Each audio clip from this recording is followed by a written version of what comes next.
आपने मुझे मांग संख्या 42 उद्योग और मांग संख्या 11 विविध सामाजिक सेवाएं पर बोलने का मौका दिया। मैं मार्बल नगरी किशनगढ़ से आता हूं, जो विश्व की सबसे बड़ी मार्बल मंडी है और अब वो मार्बल और ग्रेनाइट की मंडी है और धीरे धीरे टेक्सटाइल की मंडी भी बनने जा रही है। 2 टेक्सटाइल पार्क है वहाँ। मैं सीधा जैसा माननीय मुख्यमंत्री जी का और माननीय मंत्री महोदय का जो ध्येय है कि राजस्थान में उद्योग का विस्तार हो, उद्योग व्यापारियों की, उद्यमियों की समस्याओं का निस्तारण हो, मैं उसी क्रम में कुछ सुझाव है, कुछ बातें हैं मेरी किशनगढ़ मार्बल मंडी को लेके, टेक्सटाइल पार्क को लेके मैं माननीय मंत्री महोदय का ध्यान आकर्षित करना चाहूँगा। मंत्री महोदय चले गए, तो मैं आपके माध्यम से जो भी लिख रहे हैं उनका ध्यान आकर्षित करना चाहूँगा। विशेष तौर से लिखें सर, ये किशनगढ़ विश्व की सबसे बड़ी मार्बल मंडी है और जी सबसे बड़ी मार्बल मंडी है और वहाँ कम से कम 5000 ऐसे उद्यमी हैं जिन्होंने मार्बल और ग्रेनाइट की इंडस्ट्रियाँ लगा रखी है और सरकार को रेवेन्यू देने के साथ साथ रोज़गार उपलब्ध करा रहे हैं लोगों को। उनको छोटी छोटी समस्याओं के लिए जूझना पड़ता है। मैं शुरुआत करूँगा सबसे पहले किशनगढ़ जो उप इकाई बना हुआ है, रिको का जो कार्यालय है वो उप इकाई बना हुआ है अभी, जबकि उसके अंडर में किशनगढ़ के 6 चरण हो चुके हैं। 5 चरण कट गए, 6ठा चरण अभी कटा है। 6 चरणों में कम से कम 4000 बीघा ज़मीन है जहाँ पे इंडस्ट्रियल डेवलपमेंट हो चुका है 100%। और इसके बाद रूपनगढ़ के 2 फर्स्ट और सेकंड फेज़ है, सिलोरा का फर्स्ट और सेकंड फेज़ 2 है। अभी माननीय मुख्यमंत्री जी ने बजट घोषणा में 2 नए रिको इंडस्ट्रियल एरिया बनाए हैं जिनका डेवलपमेंट हो चुका है, रघुनाथपुरा अराई और खोड़ा गणेश, ऐसे करके 5 बड़े रिको इंडस्ट्रियल एरिया है जो बहुत बड़ा कारोबार है। छोटे छोटे कामों के लिए भी उद्यमियों को अजमेर जाना पड़ता है, ये बहुत बड़ी समस्या है। मैं पिछले बजट में भी इस बात का आग्रह कर चुका हूँ और उसके बाद 2 इंडस्ट्रियल एरिया बढ़ गए हैं। तो अब तो वहाँ नितांत आवश्यकता है कि वहाँ इकाई कार्यालय खुल जाए ताकि उद्यमी अजमेर के चक्कर नहीं लगाएं। और इतने बड़े इंडस्ट्रियल एरिया में अगर इकाई कार्यालय नहीं होगा तो ये ऐसा लगेगा कि हम अभी भी उद्योग और उद्यमों के प्रति उनके समस्याओं के प्रति सजग नहीं हैं। मैं सभी अधिकारी यहाँ बैठे हैं, मैं विशेष तौर से निवेदन करूँगा किशनगढ़ में इकाई कार्यालय स्थापित हो ताकि उद्यमियों की समस्याओं का समाधान हो। साथ ही मैं धन्यवाद देना चाहूँगा माननीय मुख्यमंत्री जी को, जिन्होंने अभी एमनेस्टी स्कीम 2022 लागू की, पर अभी उद्योग विभाग द्वारा उसको ज़मीन पे नहीं उतारा गया। मैं ये चाहूँगा कि मुख्यमंत्री जी की घोषणा ज़मीन पे उतरे और शीघ्र ही ये जितनी भी स्कीम्स है, आपने धारण शुल्क आरसी पे ब्याज 3 साल के बाद का ब्याज माफ़ किया है। रेन वाटर हार्वेस्टिंग जो 31 मार्च 2021 तक की एक डेट थी उसको बढ़ा के माननीय मुख्यमंत्री जी ने, ड्यू टू कोरोना इस उद्योग पर बहुत बड़ी तकलीफ आई थी और लोगों ने रेन वाटर हार्वेस्टिंग नहीं लगाए, तो अब उन पर जो पेनल्टी लगनी है उसकी माफ़ी की घोषणा भी माननीय मुख्यमंत्री जी ने कर दी है कि उसका समय सीमा बढ़ा दी है, तो उसको भी लागू किया जाए। लैंड ट्रांसफ़र का जो चार्ज था वो भी, उसका ब्याज भी माफ़ कर दिया है। सर्विस चार्ज और आर्थिक किराया जो इकोनॉमिक रेंट है उस पर भी ब्याज की 100% छूट कर दी गई है। तो मैं ये चाहूँगा कि आप ये सब चीज़ें, स्कीम जो माननीय मुख्यमंत्री जी ने घोषणा की, ये लागू करें और उद्यमियों को इस बात का फ़ायदा मिले। मैं इसी के साथ साथ किशनगढ़ विधानसभा क्षेत्र की एक बड़ी समस्या है, अभी टेक्सटाइल पार्क के लिए काचरिया, हमारी किशनगढ़ पंचायत समिति का एक गांव है सिलोरा पंचायत का एक काचरिया गांव है, वहां की 145 बीघा ज़मीन टेक्सटाइल पार्क के लिए आरक्षित करने की प्लानिंग रिको कर रहा है। मेरे पास पूरा गांव इकट्ठा होकर आया था और मैंने तुरंत माननीय मंत्री महोदया को और माननीय मुख्यमंत्री जी को चिट्ठी लिख दी थी, शायद आपके पास आ गई होगी, मेरे पास जवाब आ गया। मैं ये चाहूँगा इंडस्ट्री बढ़नी चाहिए, उद्योग का विस्तार भी होना चाहिए, लेकिन किसानों की समस्या का भी समाधान होना चाहिए। ऐसा नहीं हो कि चरागाह उद्योग में तब्दील हो जाए और हमारे गांव के पशुओं के लिए चराने के लिए जगह नहीं मिले। तो एक बीच का रास्ता निकले और वहाँ पे एक कमेटी बनाई जाए, उस कमेटी में मुझे भी शामिल करें ताकि मैं गांव की तरफ से पक्ष रख सकूं, उद्यमियों की तरफ से पक्ष रखूं और बीच का एक रास्ता निकाल कर टेक्सटाइल पार्क भी बने और चरागाह भी बच जाए। ऐसा कोई रास्ता निकाले जिससे हमारा औद्योगिक विस्तार हो, सरकार की जो सोच है उसके अनुरूप काम हो, क्योंकि जब तक विश्वास दोनों पक्षों का नहीं होगा तब तक ये स्कीम आगे नहीं बढ़ेगी और उद्योग विस्तार होना भी ज़रूरी है और हमारे चरागाह बसना भी ज़रूरी है। मैं एक सुझाव और देना चाह रहा हूँ, रिको इंडस्ट्रियल एरिया काट रहा है, हर इंडस्ट्रियल एरिया में करोड़ों रुपए लगा कर डेवलपमेंट कर रहा है। परंतु अभी तक मैं पिछले बजट में भी बोला हूं, एक बार फिर बोल रहा हूं, और इस बात पर विशेष तौर से ध्यान दिया जाए, प्राइवेट इंडस्ट्रियल पार्क कट रहे हैं। जितने भी काटने वाले आ रहे हैं, जो लैंडलॉर्ड हैं या जो भी ये काम करने वाले लोग हैं, ज़मीन खरीदते हैं, एक बड़ी प्लानिंग करते हैं, लोगों को कागजों में सपने दिखाते हैं, ये सड़क बना देंगे या सीवरेज लगा देंगे या नालियाँ बन जाएगी या स्ट्रीट लाइट लग जाएगी, और ज़मीन औने पौने दामों में बिक जाती है। सारी ज़मीन बिकने के बाद इंडस्ट्रियल पार्क वाला वहाँ से नदारद हो जाता है और वो उद्यमी ठगा सा महसूस करता है। वहाँ सड़क कौन बनाएगा? न वहाँ रिको बनाएगा, न कोई व्यावसायिक संगठन बनाएगा। आज भी ऐसे बहुत सारे हजारों बीघा के इंडस्ट्रियल पार्क किशनगढ़ में है, जहाँ पे कानून नहीं बनने की वजह से ये इस तरह के इंडस्ट्रियल पार्क बनाने वाले, प्राइवेट इंडस्ट्रियल पार्क बनाने वाले काट जाते हैं कॉलोनियाँ, इंडस्ट्रियाँ लग जाती है और वहाँ सुविधाओं का अभाव रहता है। इवन बिजली की आपूर्ति के लिए जीएसएस के लिए भी जगह आरक्षित नहीं है। जीएसएस नहीं लगेगा तो उस पार्क को बिजली कहाँ से मिलेगी?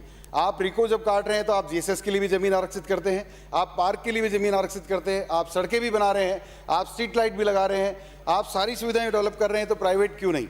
जब वो इनकम कर रहा है वहाँ से, तो उसके लिए भी ये मैंडेटरी होना चाहिए, कानून में इसका प्रावधान कराया जाए कि कोई भी इंडस्ट्रियल पार्क काटे तो वो सबसे पहले सुविधाएँ उपलब्ध कराए वहाँ पर और जीएसएस के लिए जगह आरक्षित करे, उसके बाद ही वो प्लॉट बेच पाए, अदरवाइज कन्वर्जन उसका रोक दिया जाए, ताकि ये जो परेशानियां बाद में सरकार के सामने खड़ी होती है वो कम से कम होने से बच जाए। इस पर विशेष ध्यान दिया जाए। इसी के साथ में एक और बड़ी समस्या, 2 मिनट में समाप्त कर लें। मुझे 15 मिनट आरक्षित किए गए हैं। किशनगढ़ विश्व की सबसे बड़ी मार्बल मंडी है। मेरे 2-3 पॉइंट और हैं, मुझे विस्तार थोड़ा बोलने दिया जाए 2 मिनट में ताकि मैं, आज का उद्योग का मकसद है औद्योगिक क्षेत्र के विकास की बात करना, और अगर हम नहीं बोलेंगे तो वो समस्या यहाँ तक नहीं पहुँचेगी। अभी मंदिर माफी की बात हो रही थी ज़मीनों की, किशनगढ़ में भी एक बड़ा प्रकरण है। 95 बीघा ज़मीन मंदिर माफी की है, जो चारों तरफ से गिरी हुई है इंडस्ट्रियल एरिया से, रिको इंडस्ट्रियल एरिया से, पूरी चारों तरफ उस ज़मीन के इंडस्ट्रियल एरिया लग गया।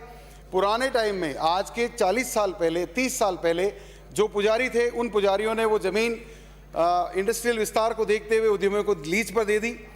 उद्यमियों ने उस लीज के भरोसे वहाँ पे इंडस्ट्रियाँ लगा ली, होटलें बन गई, बहुत सारे शोरूम बन गए, बहुत सारी दुकानें बन गई और हज़ारों लोग व्यापार कर रहे हैं, हज़ारों लोगों को रोजगार मिल रहा है, करोड़ों रुपए का इन्वेस्टमेंट हो गया।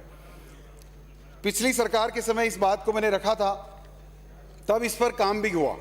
के पाठक साहब जब सीएमओ में थे तब इस पर डिटेलिंग हुई थी और ये एक अमेंडमेंट करने का प्रयास किया गया था कि मंदिर माफी की ज़मीन, जिस तरह रूरल में एक पॉलिसी बनी हुई है मंदिर माफी की ज़मीन के लिए, उसी तरह की एक पॉलिसी शहरी अर्बन में बने, ताकि ये जो मंदिर माफी की ज़मीनें हैं जो शहर के बीच आ गई है, जहाँ पे इंडस्ट्रियाँ लग गई है और लीज पे चली गई है, ऐसी ज़मीनों का कोई न कोई सरकार ऐसा रास्ता निकाले जिससे ये करोड़ों रुपए का इन्वेस्टमेंट बचे और लाखों लोग बेरोजगार होने से बचे। और सबसे बड़ी बात, ये जो ज़मीन है ये किशनगढ़ में एंट्री के साथ ही है। जैसे ही marble area, granite area start होता है, ये ज़मीन वहीं स्थापित है। NH 8 जो बाईपास गुजर रहा है, उस NH 8 पर पूरी ज़मीन है। ये करोड़ों रुपए की ज़मीन है।